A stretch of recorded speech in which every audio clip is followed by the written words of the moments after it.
गण गणपते नमः। श्री गणेश की वंदना कर दिन के स्वामी गुरु बृहस्पति देव तथा श्री हरिविष्णु की आराधना कर इष्ट देव का ध्यान रख गुरुजनों को नमन कर अभिनंदन करते हैं आपका वरुण स्टोर द्वारा प्रस्तुत दैनिक पंचांग। यह नित्य प्रस्तुत लघु पंचांग का बृहद रूप है। इसमें डेटा जो प्रयुक्त होते हैं दृक पंचांग से लिए जाते हैं, छवि तथा ध्वनि गूगल से ली जाती है और यह प्रस्तुति आप तक यूट्यूब के माध्यम से, यूट्यूब के सौजन्य से हम सफलपूर्वक पहुंचा पाने में समर्थ हैं। तो चलिए प्रस्तुति की में आगे बढ़ते हुए प्रस्तुति का परिचय की तरफ बढ़ते हैं। जिस प्रकार पंचांग के 5 अंग होते हैं, उसी प्रकार इस प्रस्तुति के भी 5 भाग हैं। पहला भाग ग्रहों के गोचर से संबंध रखता है। जी हाँ, पहला भाग ग्रहों के गोचर से संबंध रखता है, पंचांग मुहूर्त और ग्रहों के गोचर से। और इसी पहले भाग में से पंचांग मुहूर्त को लेकर हम इस प्रस्तुति को अलग से नित्य प्रस्तुत किया करते हैं, जो आपके सुझाव के अनुरूप है, लघु पंचांग के रूप में। दूसरा भाग ताराबलन जिसका नाम है, जिसमें सितारे करते काम है जन्म नक्षत्र के अनुसार, यानी चंद्रमा जिस नक्षत्र में भ्रमण कर रहे हैं और जो नक्षत्र हमारे जन्म को ढूंढ के हैं उसके अनुसार आज कैसा दिन रहने की संभावना। चंद्रमा के परिप्रेक्ष्य में जब भी कुछ देखते हैं तो आज के बारे में होता है। चंद्रमा के अनुसार, आज नक्षत्र के अनुसार आज कैसा दिन रहने की संभावना है विभिन्न नक्षत्रों में जन्मे जातकों के लिए। ताराबलन का मुख्य सिद्धांत नवतारा चक्र पद्धति है, जिसके अनुसार पूरे जीवन काल में ग्रहों के शुभता और अशुभता जान सकते हैं, नक्षत्रों के शुभता अशुभता जान सकते हैं, जो हमें योजना बनाने में योजनाबद्ध तरीके से शुभ ग्रहों के अंतर्दशा में शुभ कार्य का निष्पादन करके शुभता सुनिश्चित करने में मार्गदर्शन का काम करता है। इतना ही विभिन्न नक्षत्रों में जन्मे जातक हमारे लिए कितने शुभ कार्य हो सकते हैं, कितने अशुभ कार्य हो सकते हैं, यह भी जान सकते हैं। और अशुभ ग्रहों के अंतर्दशा में जब भी आए चुनौती आने वाली है, वह भी अग्रिम रूप से जानकर हम चुनौती का सामना करने के लिए मानसिक रूप से तैयार होते हैं। यह काफी उपयोग इससे चर्चा प्रस्तुति में। तीसरा भाग चंद्रबलन इसका नाम है, जिसमें जन्म राशि के अनुसार आज कैसा दिन रहने की संभावना है। चंद्रमा जिस राशि में गोचर कर रहे हैं और जो जन्म राशि हमारा होता है उसके अनुसार आज कैसा दिन। चौथा भाग चौहरिया, एक प्रकार का मुहूर्त ज्योतिष, काफी उपयोग। कोई भी हम कार्य करते हैं उसमें शुभता चाहते हैं और चौहरिया हमें मार्गदर्शन का काम करता है। वह शुभ और अशुभ काल दर्शाता है, वह शुभ कार्य में शुभता प्राप्त करने के काफी उपयोगी है। और इसलिए इसकी उपयोगिता को देखते हुए हिंदी और अंग्रेजी में अलग अलग वीडियो पोस्ट किया है, विस्तृत चर्चा प्रस्तुति में। पांचवा और अंतिम भाग,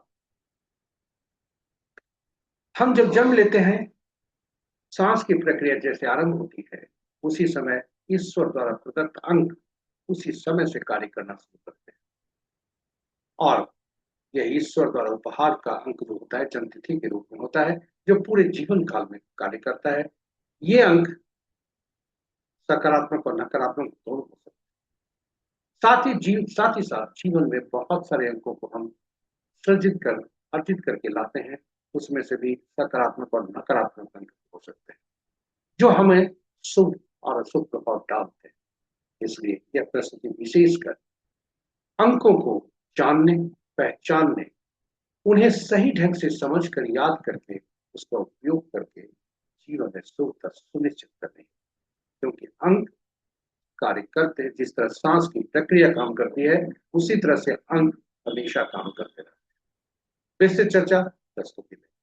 इसके अतिरिक्त अंक बोलते भी, जी हाँ, किसी भी माह के विभिन्न तिथियों को जन्मे जातक के लिए आज के अंक क्या देकर रहा है, शुभता और अशुभता के बारे में क्या संकेत दे रहे हैं, यह भी इसी भाग। तो यह पूरे पांचों भाग आपके लिए हम संजो कर लाए हैं, संकलित करके लाए हैं, आपके लिए उपयोगी बनाकर लाए हैं। कहीं जाइएगा नहीं, बने रहिएगा हमारे साथ, क्योंकि हर भाग आपके लिए ज्ञानवर्धक, रोचक, उपयोगी तथा महत्वपूर्ण होने वाला है।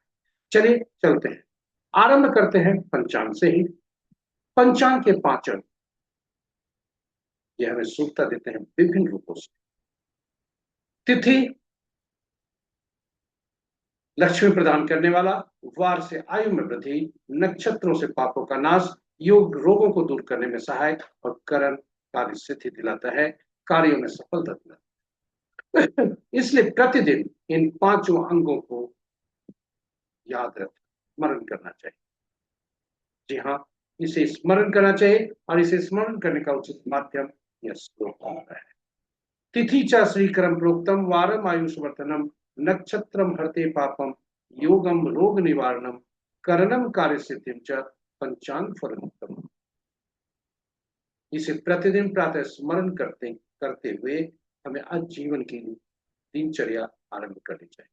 और इसका स्मरण करने के बाद जो पुराणों में लिखा है, पंचांग का प्रतिदिन श्रवण करने से गंगा स्नान तुल्य लाभ होता है। जी हाँ, स्मरण के बाद श्रवण करना चाहिए पंचांग का, जिससे गंगा स्नान तुल्य लाभ होते हैं, जो पुराणों में वर्णित है।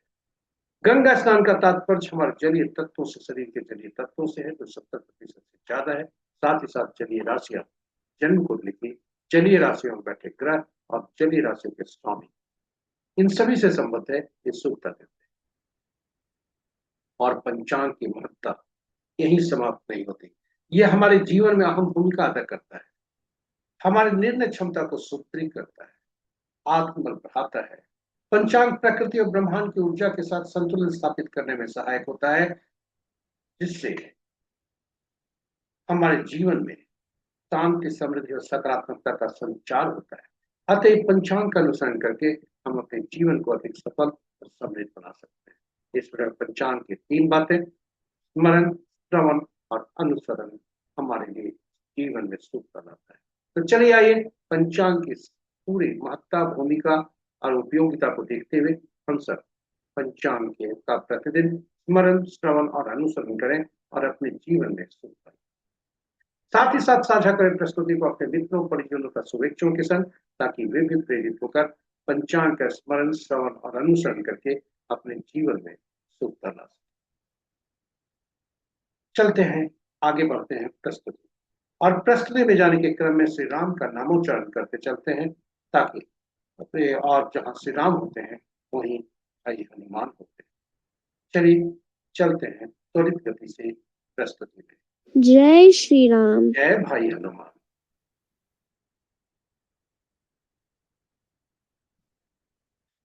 स्वागत है आपका प्रस्तुति के पहले भाग में। आज का दिनांक 14 मई 2026, माह ज्येष्ठ पक्ष कृष्ण, शाका संवत 1948, पारा भाव विक्रम संवत 2083, सिद्धार्थी और कल युग का 5127। आज का सूर्योदय 5:05 पर, सूर्यास्त 6:27। Sunrise sunrise at 5:05 AM, sunset at 6:27 PM। सूर्य देव की तथा मध्याह्न की स्थिति पूर्ववत उत्तरायण तथा 11:46। चंद्रोदय देर रात्रि या भोर में कहें 3:26 पर, चंद्रस्त अपराह्न 3:52 तक कल। और दिशा शुल आज का दक्षिण है, फिर भी इस दिशा में यात्रा करने को बाध्यता हुई तो दही का सेवन करके यात्रा में सुखता रहे। पंचांग के पांचों अंग इस प्रकार: वार गुरुवार, तिथि 11:20 तक द्वादशी जो भद्रा तिथि के अंतर्गत आता है, उसके बाद त्रयोदशी जो जया तिथि के अंतर्गत आता है। नक्षत्र रात्रि के 10:34 तक रेवती, उसके बाद अश्विनी, और दिन का आरंभ होता है आज की रेवती के पहले पद से, जो प्रातः 5:55 तक रहता है। दूसरा पद दिन के 11:30 तक, तीसरा पद 5:03 संध्या तक, चौथा पद रात्रि के 10:34 तक। आज उसके बाद आरंभ होता है अश्विनी नक्षत्र का पहला पद, जो कल पूर्व में 4:02 तक रहता है। इसके बाद कल का सूर्योदय अश्विनी नक्षत्र के दूसरे पद से। तो ये रहे योग संध्या के 5:53 तक प्रीति, उसके बाद आयुष्मान, करण दिन के 11:20 तक तैतिल, और तत्पश्चात रात्रि के 10:00 तक कर, और फिर बनी। तो ये रहे पंचांग के पांचों अंग। महत्वपूर्ण मुहूर्त में जाने के पूर्व भोलेनाथ का वास देखते हैं, जो कि रुद्राभिषेक आदि के लिए काफी उपयोगी हुआ करता है। जय ओम भोलेनाथ। नमः शिवाय। जब तक द्वादशी तिथि है, यानी दिन के 11:20 तक, तब तक भोलेनाथ नंदी पर सवार है, जो भविष्य के लिए काफी उपयोगी। तत्पश्चात भोलेनाथ त्रयोदशी तिथि आरंभ होने पर भोलेनाथ पूजन पर जाते हैं, जो कि शुभ नहीं। इसलिए रुद्राभिषेक दिन के 11:20 तक हो जाए तो उसमें शुभ फल होते हैं। जय भोलेनाथ। ओम नमः शिवाय। ओम नमः शिवाय। महत्वपूर्ण मुहूर्त के में जाने के पूर्व गीता की ये पंक्तियां, मनुष्य का हम सब का अधिकार केवल कर्म पर है, फल पर नहीं। परिणाम हमारे हाथ में नहीं है, अतः जिम्मेदारी के साथ कर्म करने के लिए सबसे अनुकूल मुहूर्त का चुनाव करना ही हमारी पहली सफलता है।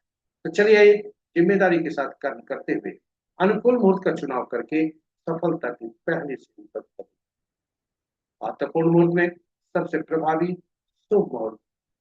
शुभ मुहूर्त में सबसे प्रभावी अभिजीत मुहूर्त दिन के 11:19 से 12:13 दिन तक, अमृतकाल रात्रि के 8:20 से 9:49 रात्रि तक, सर्वार्थ सिद्धि प्रातः 5:05 से, कल सूर्योदय तथा उसके बाद, विजय मुहूर्त अपराह्न 2 बजे से 2:53 अपराह्न तक, गोधूली बेला संध्या 6:26 से 6:47 तक, निशिता मुहूर्त देर रात्रि 11:24 से मध्य रात्रि 16:07 तक।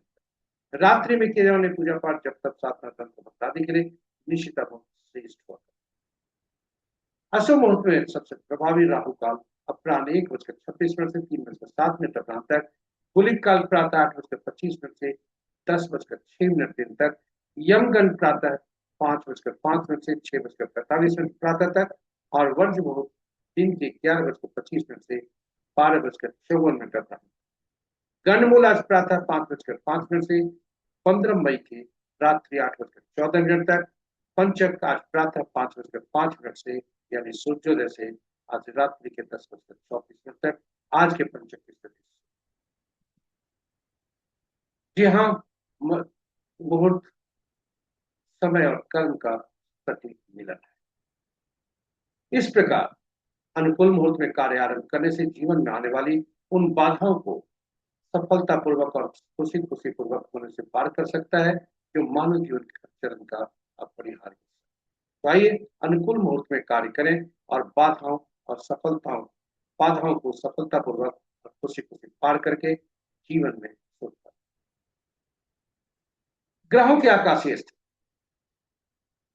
ग्रहों की आकाशीय स्थिति में यदि अंश के अनुसार यदि देखें तो सूर्यदेव, बृहस्पति देव, शुक्रदेव तथा सूर्यदेव, बुधदेव, बृहस्पति देव तथा शुक्रदेव ये सभी राशि परिवर्तन करने वाले हैं, इसलिए अंश के अनुसार कमजोर हो सभी ग्रहों के राशि परिवर्तन के समय आज रात्रि में मध्य रात्रि में 0:34 बुध देव का राशि परिवर्तन होगा, जब वे मेष राशि से वृषभ राशि में। अस्त की अवस्था उनकी चालू चलेगी 23/5/2026 तक। सूर्यदेव कल प्रातः में 6:28 पर राशि परिवर्तन करेंगे और कल के दिन में शुक्रदेव भी राशि परिवर्तन करेंगे। इस प्रकार शुक्रदेव भी सूर्यदेव वृषभ राशि में आएंगे, बुधदेव वृषभ राशि में आएंगे और शुक्रदेव अपनी वृषभ राशि को छोड़कर मिथुन राशि में आएंगे। राशि के अनुसार ग्रहों की स्थिति को देखें तो मित्र राशि में 2 ग्रह, शत्रु राशि में 2 ग्रह, सम राशि में 3 ग्रह और अपनी राशि में 2 ग्रह। जो अपनी राशि में 2 ग्रह हैं वे हैं मंगल देव तथा शुक्र। मंगल देव की राशि में सबसे ज्यादा ग्रह 3 ग्रह हैं, बृहस्पति देव की राशि में 2 ग्रह हैं, चंद्र की राशि में कोई ग्रह नहीं है, शेष ग्रहों की राशियों में एक एक ग्रह। नक्षत्र के अनुसार ग्रहों की स्थिति को देखें तो मित्र नक्षत्र में 2 ग्रह, शत्रु नक्षत्र में 1 ग्रह, सम नक्षत्र में 1 ग्रह और अपने नक्षत्र में 5 ग्रह है। सूर्यदेव, बृहस्पति देव, शनि देव, राहु देव, केतु देव।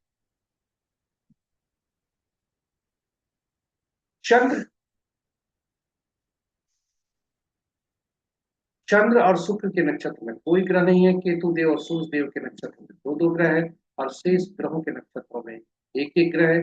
किसी भी ग्रह का राशि परिवर्तन या नक्षत्र परिवर्तन आज नहीं। इसके साथ ही हम आपको ले चलते हैं दूसरे तारा बलम इसका नाम है, जिसमें सितारे करते काम है।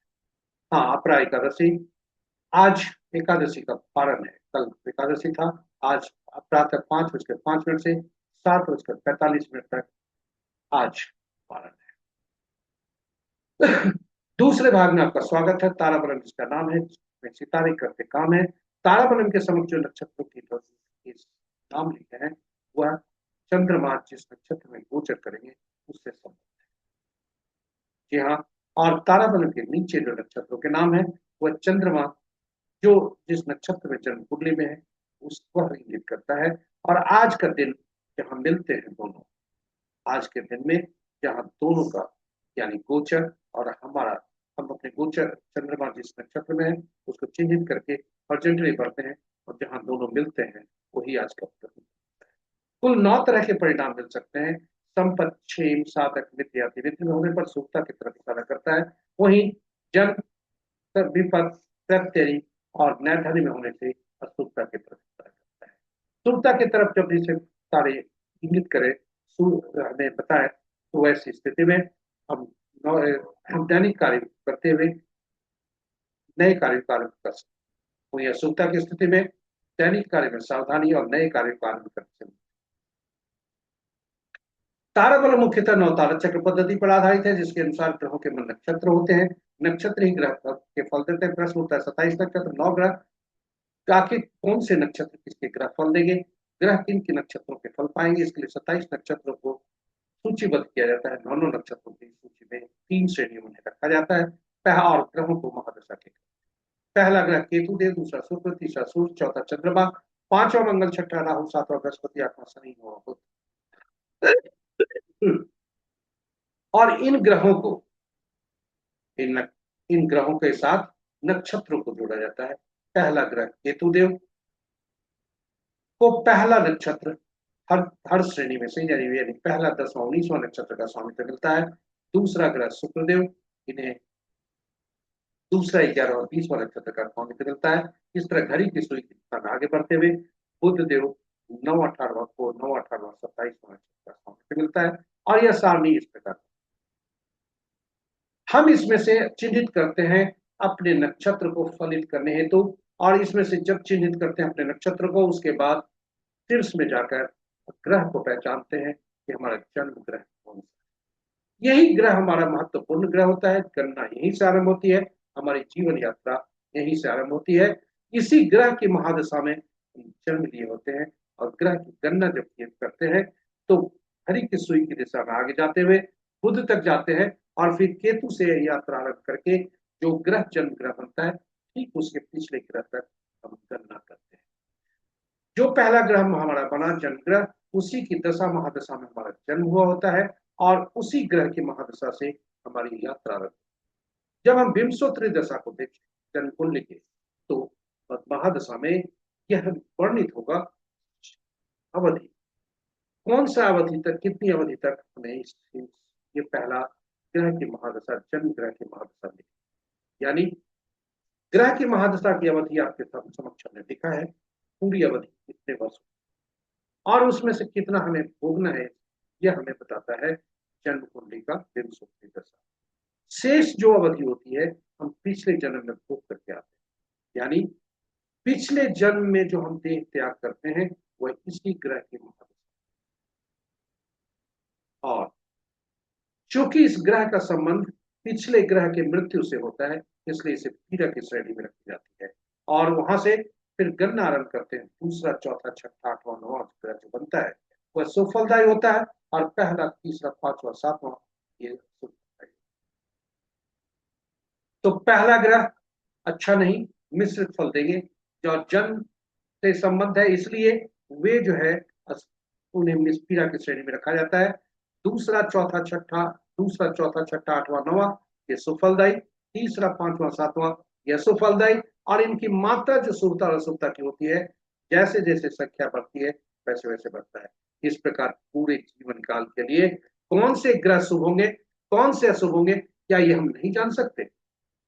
ये हम जान सकते हैं। और इसके अनुरूप हम शुभता और अशुभता, शुभ ग्रहों को चिन्हित करके अशुभ ग्रहों को अलग से सूचीबद्ध करके शुभ ग्रहों की दशा अंतर दशा में हम तो योजनाबद्ध तरीके से शुभ कार्यों का निष्पादन करके शुभता सुनिश्चित कर सकते हैं। अशुभ ग्रहों की स्थिति में हम मानसिक रूप से पीड़ा को, चुनौती को सामना करने के लिए तैयार। यह दोनों स्थितियां हमारे लिए लाभकारी, अचानक नहीं होती। साथ ही साथ जन्म कुंडली के में बैठे ग्रह वो उसी के अनुरूप शुभ ग्रहों के लक्षण, अगर ग्रह में बैठे हैं शुभ ग्रहों से शुभता प्राप्त करनी है तो उसके अनुरूप कार्य करने से शुभता प्राप्त होती है। जैसे दूसरा ग्रह संपत ग्रह जहां बैठा हो उस भाव राशि से संबंधित, उस ग्रह भाव राशि से संबंधित कार्य किए जाए तो संपत लाभ। तो जन्म कुंडली से भी हम शुभता प्राप्त कर सकते हैं। और अंत में विभिन्न शुभ ग्रहों के नक्षत्र में जन्मे जातक हमारे लिए शुभता लाते हैं, अशुभ ग्रहों के नक्षत्र में जन्मे जातक हमारे लिए पीड़ाता है। पीड़ा किस होगा, इसलिए ग्रहों को हमें पहचानना जरूरी है और ग्रहों को हमें समझना जरूरी है और इन्हें शुभता और अशुभता की श्रेणी में रख करके हम जीवन में ये कर सकते हैं, आगे बढ़ सकते हैं। यानी अशुभ ग्रह के नक्षत्र में जन्मे जातक, अशुभ ग्रह के नक्षत्रों में जन्मे जातक हमारे लिए अशुभता लाएंगे, शुभ ग्रहों के नक्षत्र में जन्मे जातक हमारे लिए शुभता लाएंगे, चाहे वह कहीं का हो, घर का, परिवार का, रिश्तेदार का, संसार, समाज का, संसार का, या फिर कार्यस्थल का, या व्यवसाय। तो नौ तारा चक्र पद्धति की काफी उपयोगिता है। इसकी उपयोगिता को देखते हुए हमने अलग से वीडियो पोस्ट करके रखा है आज, जिसमें भगवान राम, माँ सीता तथा भाई हनुमान की कुंडली की चर्चा की है। आप उसे देखें, लाभ। नौ तारा चक्र पद्धति का जीवन में काफी उपयोग। चलिए वापस चलते हैं तारागण। आज का तारागण क्या है? आज का अगर चंद्रमा का गोचर देखें, रात्रि के 10:34 तक चंद्रमा रेवती नक्षत्र में है। उसके बाद अश्विनी नक्षत्र, जी हाँ, उसके बाद अश्विनी नक्षत्र में जाते हैं। और आज के दिन यदि देखा जाए तो यदि आज के दिन को के बारे में देखा जाए तो रेवती नक्षत्र के लिए, कृतिका नक्षत्र में जन्मे जातक के लिए आज का दिन शुभ नहीं है। कृतिका, उत्तरा फाल्गुनी, उत्तराषाढ़ नक्षत्र में जन्मे जातक के लिए आज का दिन शुभ नहीं है। और साथ ही साथ रोहिणी, हस्ता और श्रवण नक्षत्र में जन्मे जातक, इनके लिए शुभता के आज नहीं है, सावधान रहे। वहीं यदि कहें आज के दिन में यदि हम हरनी, पूर्वा फाल्गुनी और पूर्वाषाढ़ नक्षत्र में जन्मे जातक के लिए आज का दोनों भाग शुभ। इस प्रकार हम आपको ले चलते हैं तीसरे, यहाँ तीसरे वाले में राशि के अनुसार आज कैसा दिन की संभावना। आज राशि परिवर्तन नहीं है। मेष राशि में चंद्रमा और मीन राशि में चंद्रमा है और रेवती नक्षत्र, अश्विनी नक्षत्र में जब जाएंगे तो चंद्रमा का राशि परिवर्तन। इस प्रकार आज का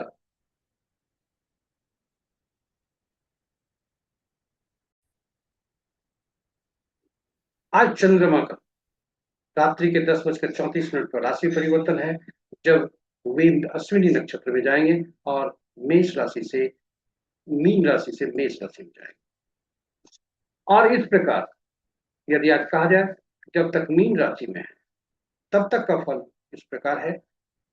वृषभ, मिथुन, कन्या, तुला, मकर तथा मीन राशि के जातक के लिए शुभता के संकेत हैं। वहीं यदि जब मेष राशि में जाते हैं तो मेष, मेष, मिथुन, कर्क, तुला, वृश्चिक तथा कुंभ राशि के जातक के लिए शुभता के संकेत। शेष राशि के जातक पर सावधान रहे ताकि शुभता बनी रहे। इसके साथ ही हम चौथे भाग में चलते हैं। जी हाँ, चौथे भाग में जिसमें चंद्र, जो चौथे भाग में है चौघड़िया, एक प्रकार का मुहूर्त ज्योतिष। और यह मुहूर्त ज्योतिष चौघड़िया बताता है कोई भी कार्य जब हम शुभ कार्य करते हैं, शुभता चाहते हैं, इसका शुभ तो इसीलिए इसका उपयोग किया जाता है। यह हमें मार्गदर्शन का काम करता है। जिसे चाहे वह कार्य पूजा पाठ से संबंधित हो या पहली बार किए जाने वाले कार्य हो, यदि कोई व्यक्ति उचित मुहूर्त नहीं देखना चाहता हो या नहीं देख पाया हो तो कम से कम कार्य में तो जो भी कार्य करता है उसमें शुभता तो चाहता ही है, इसलिए कम से कम चौघड़िया अवश्य देखें। चौघड़िया की उपयोगिता को देखते हुए हिंदी और अंग्रेजी में अलग अलग वीडियो हमने पोस्ट करके रखा है, आप भी उसे देख सकते हैं। यहाँ पर आपको बता दें कि संक्षेप में हम यहाँ चर्चा करते हैं। कुल 8 चौघड़िया दिन के होते हैं, 8 चौघड़िया रात। लेकिन 7 दिन ही होते हैं, इसलिए 7 दिन से संबंध रखने के लिए 7 ही चौघड़िया का नामकरण हुआ। 8वां चौघड़िया जो होता है, आदि का चौघड़िया, अंत का चौघड़िया होता है, दिन में भी रात में। इस प्रकार चौघड़िया का संबंध साप्ताहिक दिनों से हो जाता है, और साप्ताहिक दिनों के शासक ग्रह अलग अलग हैं, जो विभिन्न रूप से विभिन्न कार्यों के लिए, विभिन्न उद्देश्यों के लिए उपयुक्त होते हैं, विभिन्न कार्यों के लिए फलदायी होते हैं, विभिन्न कार्यों के लिए शुभता देते हैं, विभिन्न गतिविधियों के लिए लाभदायक होते हैं, उपयुक्त होते हैं। इसलिए इन्हें इस प्रकार चौघड़िया का संबंध साप्ताहिक दिनों से, उनके शासक ग्रहों से और उनके द्वारा अधीन निमित्त कार्यों से हो जाता है, और चौघड़िया की उपयोगिता और बढ़ जाती है। जब भी हम चौघड़िया देखें तो यह जरूर सुनिश्चित कर लें कि कहीं दिन का जो भी चौघड़िया है, जो भी हम चौघड़िया का उपयोग करने चाहे, चाहे दिन का या रात हो, तब वह अशुभता से व्याप्त हो। दिन के चौघड़िया में 3 तरह की अशुभताएं होती है: राहु काल, काल बेला, वार बेला, और रात्रि में काल काल रात। अनुभव के आधार पर हमने जो पाया है, जो आपसे साझा कर रहे हैं, कि जब भी दिन में सूर्यदेव का प्रभुत्व होता है और सूर्यदेव से शनिदेव नाराज रहते हैं, फिर शनिदेव का चौघड़िया प्रतिदिन काल बेला से ग्रसित करता है। वहीं रात्रि चंद्रमा का प्रभुत्व, और बुध देव चंद्रमा से नाराज, इसलिए बुध का चौघड़िया, लाभ चौघड़िया प्रति रात काल रात्रि से ग्रसित। इस प्रकार ये चौघड़िया परमानेंट अशुद्धता से व्याप्त रहा। किंतु शनि का चौघड़िया पापी ग्रह शनि जरूर है, काल के रूप में चिन्हित भी है, कोई भी शुभ कार्य इसमें नहीं करना चाहिए, लेकिन शनि देव कर्म के देवता, न्याय के देवता है, इसलिए धनोपार्जन हेतु की जाने वाली गतिविधियों के लिए यह काफी लाभदायक। उसी तरह मंगल, क्रूर और अनिष्टकारी, कोई भी शुभ कार्य नहीं करना चाहिए, क्योंकि शत्रुवंता के लिए यह काफी उपयोगी। और आज के संदर्भ में शत्रु हर वर्ग के व्यक्ति के लिए अलग अलग हो सकते हैं। विद्यार्थी के लिए उसका सहपाठी जिसे पराजित नहीं करे तो फिर आगे नहीं बढ़ सके, उसी तरह से नौकरी करने वाले व्यक्ति के लिए उसके सहकर्मी उन्हें पराजित न करे तो फिर उसे प्रमोशन। और इस प्रकार हर व्यक्ति के अलग अलग हो सकते हैं। और अंत में हमारा शरीर, यदि रोग को हम पराजित न करें तो तंदुरुस्त होता है, इसलिए मंगलकारी तो मंगल रूप चौघड़िया होता है। चलिए अब हम चलते हैं, आज का चौघड़िया देखते हैं। आज का चौघड़िया क्या क्या है। आज का चौघड़िया यदि हम देखें तो आज गुरुवार है, शुभ चौघड़िया से दिन आरंभ है, शुभ चौघड़िया से दिन समाप्त है, और अपराह्न के 3 चौघड़िया अशुभता से यदि व्याप्त है। अमृत चौघड़िया अपराह्न 1:26 से 3:07 तक राहु काल, 3:07 से 4:47 तक काल चौघड़िया काल बेला से, और शुभ चौघड़िया 4:47 से 6:27 यानी शुभ तक वार। शुभ चौघड़िया जो अंतिम का चौघड़िया है वह वार बेला से ग्रसित है। वहीं रात्रि में लाभ चौघड़िया जो रात्रि के 11:46 से 1:05 तक है, बुध का चौघड़िया वह काल रात्रि। तो ये रहे चौघड़िया की स्थिति। 5वें और अंतिम भाग में आपका स्वागत है। अंकों की दुनिया में अंक, जब हम अंक जन्म लेते हैं तो ईश्वर हमें अंक उपहार में देते हैं, और वे बराबर कार्य करते रहते हैं। हमें अंकों को पहचानना, उन्हें समझना, सही ढंग से उसका उपयोग करके जीवन में शुद्धता लाना, यही इस प्रस्तुति का उद्देश्य है। क्योंकि अंक कार्य करते रहते हैं, जिस प्रकार सांस की प्रक्रिया काम करती है उसी तरह ये अंक कार्य करते हैं। और ये अंक होते हैं 1 से 9 तक ही, 10वां अंक नहीं होता। शून्य को गणना में नहीं लेते, ये याद रखें, शून्य को गणना में नहीं लेते। और जब भी 2 अंकों या 2 अंकों का समूह आता है तो उसे हम जोड़कर, उसमें प्रयुक्त के सभी अंकों को जोड़कर एक अंक में परिवर्तित कर लेते हैं। अंक ज्योतिष का मोक्ष बहुत ही आसान है। 1 से 9 तक अंक यदि आप देखें, बीच का 5वां अंक मध्यम का अंक होता है, शक्तिशाली होता है। और जिसे भी 5 अंक मिलता है, यानी 5 मई महीने में जिसका जन्म होता है, ईश्वर हमसे भीतर से आत्म शक्ति देता है, भीतर से वह मजबूत होता है। तो पहला, ये 1 से 9 तक ग्रह, और 1 से 9 तक ग्रह जो होते हैं, 1 से 9 तक अंक, और ये अंक शासित होते हैं विभिन्न ग्रहों से। 1 सूर्य से, 2 चंद्रमा से, 3 बृहस्पति से, 4 राहु से, 5 बुध से, 6 शुक्र से, 7 केतु से, 8 शनि से, और 9 मंगल से। 5वां अंक जो होता है मध्यम का अंक होता है, संतुलित करता है अपने से पहले अंक और बाद के आने वाले अंकों को। और जब हम जन्म लेते हैं, ईश्वर हमें जो अंक उपहार में देते हैं, वह अंक में ऐसा भी हो सकता है कि कुछ अंक अनुपलब्ध। हमने ये जन्म तिथि लिया है, गूगल से लिया है, जिस दिन का जन्म तिथि। चलिए इसी पर चर्चा करें। जब भी ईश्वर हमें अंक देते, उपहार में जो जन्म तिथि देते हैं, उसमें तिथि, माह और वर्ष 3 कंपोनेंट होते हैं। तिथि और माह 1 अंक का भी हो सकता है, 2 अंकों का हो सकता है, वर्ष 4 अंकों का। और वृत्तांत कि प्रत्येक अंकों को जोड़कर एक अंक में से परिवर्तित कर, यह ज्योतिष का मूल सूत्र। अब तिथि हम खुद होते हैं, हमारा आंतरिक व्यक्तित्व होता है, इसलिए बोलचाल की भाषा में इसे अंकों के अंक, ज्योतिष में इसे गुणांक कहते हैं, बोलचाल की भाषा में ड्राइवर कहते हैं। और तिथि, माह और वर्ष तीनों जब मिल जाते हैं तो हमारा भाग्यांक कहलाता है, और बोलचाल की भाषा में कंडक्टर। ये ड्राइवर और कंडक्टर जो होते हैं, यदि शत्रुवत हो जाए, जिस प्रकार बस में ड्राइवर और कंडक्टर शत्रुवत हो जाए तो बस का चलना मुश्किल हो जाता है, और ये ड्राइवर और कंडक्टर यदि शत्रुवत हो जाए तो हमारे जीवन की नैया आगे चलने में काफी परेशानी होती है, स्ट्रगल होता है। इसलिए इन्हें संतुलित किया जाता है। यदि ड्राइवर और कंडक्टर आपस में शत्रुवत हो गए, इन्हें संतुलित किया जाता है दोनों अंकों के मित्र अंक को। ये एक से जो जन्म तिथि है, इसमें 1 से 9 तक अंक ही प्रयुक्त होते हैं, 10वां अंक नहीं होता, और कुछ अंक अनुपलब्ध भी होते हैं।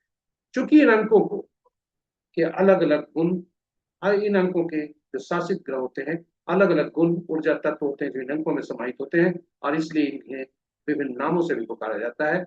और जो अंक हमारे अनुपलब्ध होते हैं, उस अंक से संबंधित जो ऊर्जा तत्व और गुण है, उसकी कमी हमें पाई जाती है। वहीं 3 बार यदि कोई अंक प्रयुक्त हुए हैं, 3 या उससे ज्यादा बार, तो वैसी स्थिति में उस अंक से संबंधित जो गुण, ऊर्जा तत्व है, उसकी अधिकता पाई जाती है, जो कि नकारात्मक प्रभाव डालता है। तो यह प्रस्तुति उन अंकों को पहचानने का भी है, कौन सा अनुपलब्ध अंक है, कौन से अंक ज्यादा वाला है, साथ ही साथ कौन से अंक हम प्रयोग कर सकते हैं, मिसिंग कौन कौन से अंक हमारे लिए एक अंक है जिसे जीवन में हम ला सकते। जब भी जन्म तिथि में 11, 22, 33 आते हों, जन्म तिथि में माह में 11 आएंगे, बाकी अंक गणना तिथि में आ सकते हैं या गणना में आ सकते हैं। तो जब भी गणना में या तिथि माह में आए 11, 22, 33, तो वह मास्टर नंबर कहलाता है, और वह पिछले जन्म के आत्मा से संबंध होता है, उससे अधूरे कार्य इस जन्म में करने। वहीं 13, 14, 16, 19 तिथि या गणना में आए तो वह हमें इंगित करता है पिछले जन्म के कर्मों द्वारा उत्पन्न ऋण से, जो इस जन्म में हमें पूरे कर।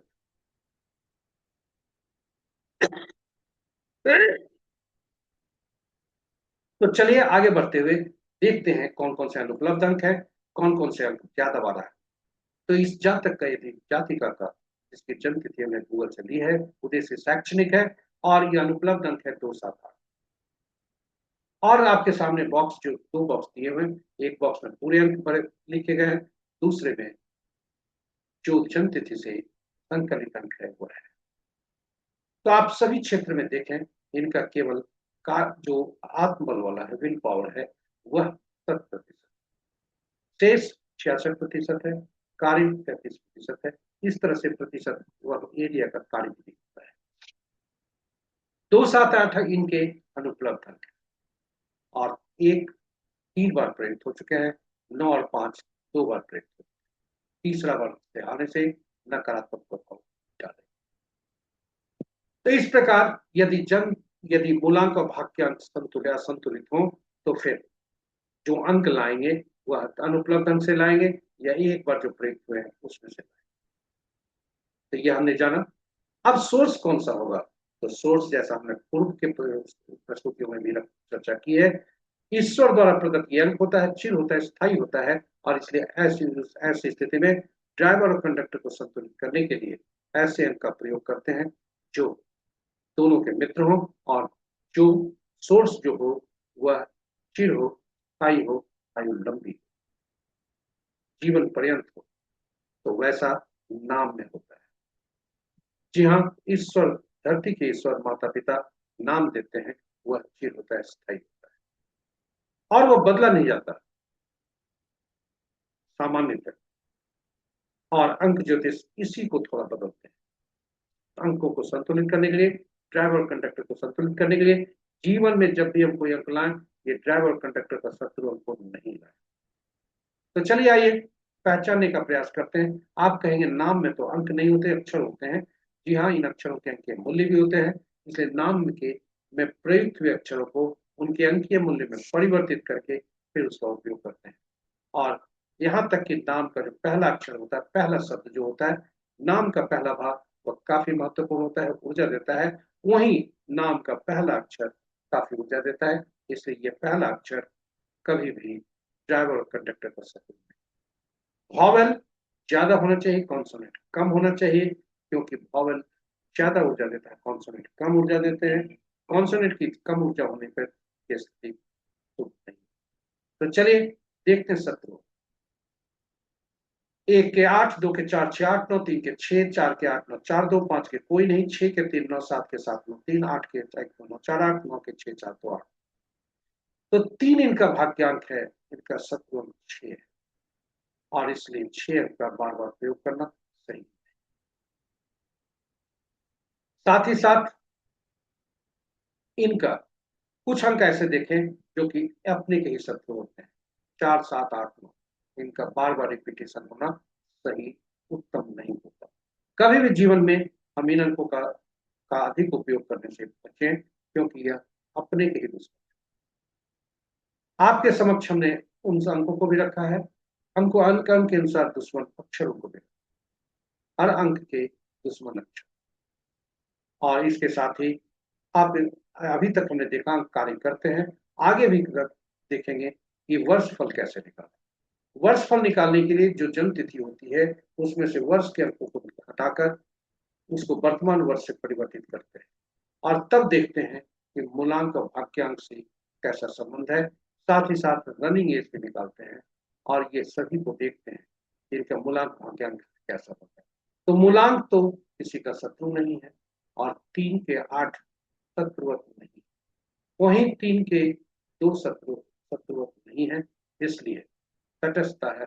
इसलिए अगर कहा जाए तो इनका जो साल बीतने की संभावना है वो उत्तम होने की संभावना। भविष्यवाणी नहीं कर रहे, क्योंकि अन्य अंक जो इनके साथ कर रहे होंगे उसका इनका होगा। अब हम चलते हैं, अभी तक हमने देखा अंक कार्य करते हैं, अब अंक बोलते हैं।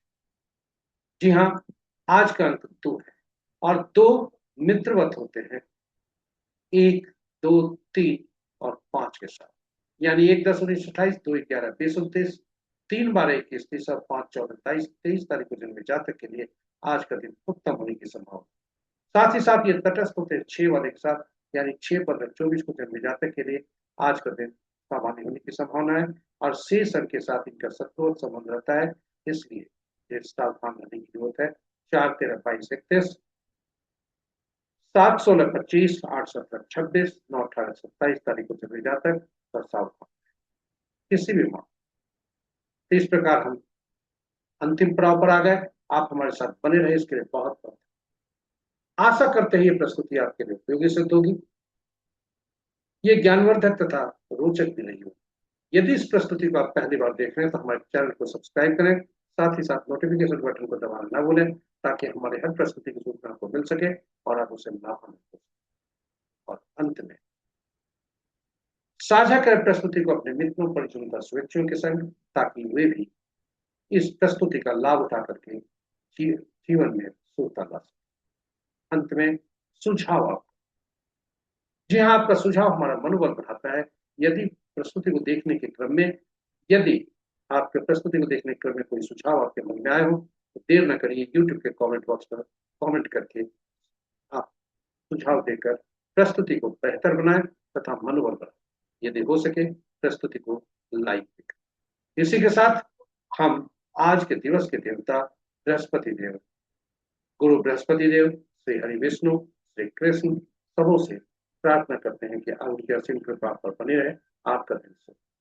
जय बृहस्पति देव। ओम ग्राम ग्रीम ग्राम पूर्वे नमः। जय विष्णु। ओम नमो नारायण। जय श्री कृष्ण। नारायण नारायण।